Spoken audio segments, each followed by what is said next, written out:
नमस्कार, मैं हूं विवेक शर्मा। पंजाब केसरी टीवी चंडीगढ़ देख रहे हैं आप। आयशा सुसाइड केस में नया खुलासा हुआ है और ये खुलासा किया है आयशा के वकील ने।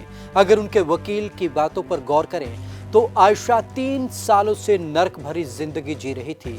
आयशा का पति उसके सामने ही अपनी गर्लफ्रेंड से बातचीत करता और अय्याशी के लिए उससे पैसे हटता। वो लगातार 3 सालों से अपनी दबी टीस को दबा रही थी और चुपचाप अपने दर्द को सहन कर रही थी।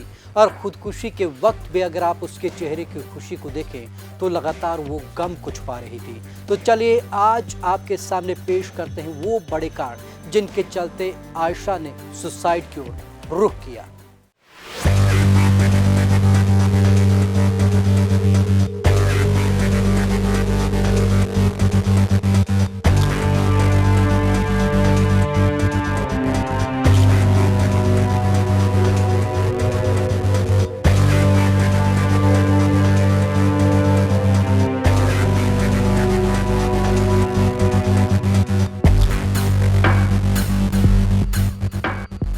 आयशा आत्महत्या मामले में नया खुलासा। दहेज लोभी ही नहीं, अय्याश भी था आरिफ। पत्नी के सामने ही करता था गर्लफ्रेंड से बात। 3 साल तक सब कुछ चुपचाप सहती रही आयशा। डिप्रेशन के चलते गर्भ में ही खो दिया बच्चा। 23 साल की आयशा ने बीते शनिवार अहमदाबाद की साबरमती नदी में कूदकर सुसाइड कर लिया था। सुसाइड से पहले आयशा ने हंसते हुए वीडियो भी बनाया। अब आयशा की उसी हंसी के पीछे छिपा दर्द वकील के जरिए सामने आया।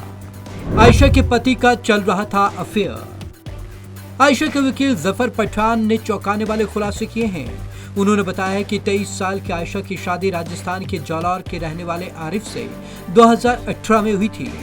आरिफ का राजस्थान की एक लड़की से अफेयर था। आयशा के सामने ही आरिफ गर्लफ्रेंड से वीडियो कॉल पर बात करता था।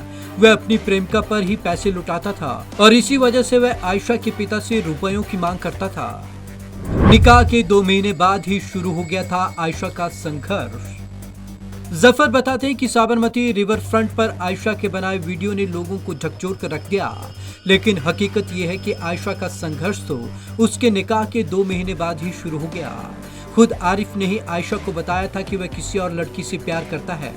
इसके बावजूद आयशा अपने गरीब माता पिता की इज्जत बचाए रखने के लिए लड़ती रही। वह हर पल एक नई तकलीफ से गुजरती रही, लेकिन चुपचाप रही। एक लड़की के लिए इससे बुरा एहसास और क्या हो सकता है कि उसका पति उसके सामने ही गर्लफ्रेंड से बात करे। आयशा ने आखिर हद तक हालात संभालने की कोशिश की। आयशा के वकील बताते हैं कि आयशा टैलेंटेड लड़की थी। पढ़ाई के अलावा वह घर के हर एक काम में होशियार थी। बचपन से ही उसने अपने घर की जिम्मेदारियां जिस तरह संभाली, ठीक उसी तरह की कोशिश उसने ससुराल में भी की। उसने आखिर हद तक हालात संभालने की कोशिश की ताकि उसके परिवार को तकलीफ न पहुंचे। शादी के समय आयशा के पिता ने अपनी बेटी को जरूरत की हर चीजें दी, लेकिन आयशा के पति और ससुराल वाले इससे संतुष्ट नहीं थे। डिप्रेशन के चलते गर्भ में ही हो गई बच्चे की मौत। इसी बीच ये भी पता चला कि आरिफ एक बार आयशा को अहमदाबाद छोड़ गया था। उस समय आयशा प्रेग्नेंट थी। परिवार का आरोप है कि आरिफ ने कहा था कि अगर आप मुझे 1.5 लाख रुपए दे देंगे तो मैं आयशा को अपने साथ ले जाऊंगा। प्रेगनेंसी के दौरान आरिफ के ऐसे बर्ताव से आयशा टूट गई थी। वह डिप्रेशन में आ गई थी। इसी वजह से उसे काफी ब्लीडिंग होने लगी। डॉक्टर ने तुरंत सर्जरी की जरूरत बताई, लेकिन गर्भ में पल रहे उसके बच्चे को नहीं बचाया जा सका। परिवार का कहना है कि इसके बावजूद आरिफ और उसके परिवार वालों को कोई फर्क नहीं पड़ा। वे लगातार पैसों की मांग करते रहे। आरिफ को मिलनी चाहिए सजा। आयशा के पिता लियाकत अली ने मंगलवार को कहा कि उन्होंने आरिफ के पिता को फोन करके पूरे मामले की जानकारी देना चाहिए, लेकिन उन्होंने कभी उनका फोन नहीं उठाया। लियाकत ने कहा कि आयशा वापस नहीं आएगी, लेकिन उसके गुनाहगार को सजा मिलनी चाहिए ताकि किसी और की बेटी के साथ ऐसा न हो।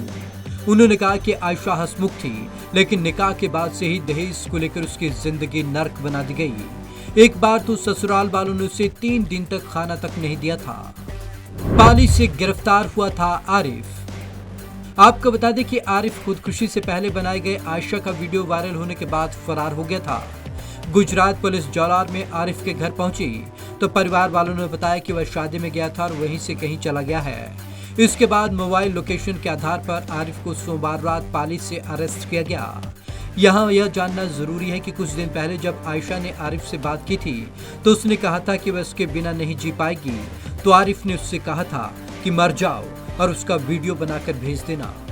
Bureau report, Punjab Kesari TV, Chandigarh. Ayesha के परिजनों की बस एक ही मांग है कि उसकी बेटी के गुनाहगार को जल्द से जल्द कड़ी से कड़ी सजा दी जाए।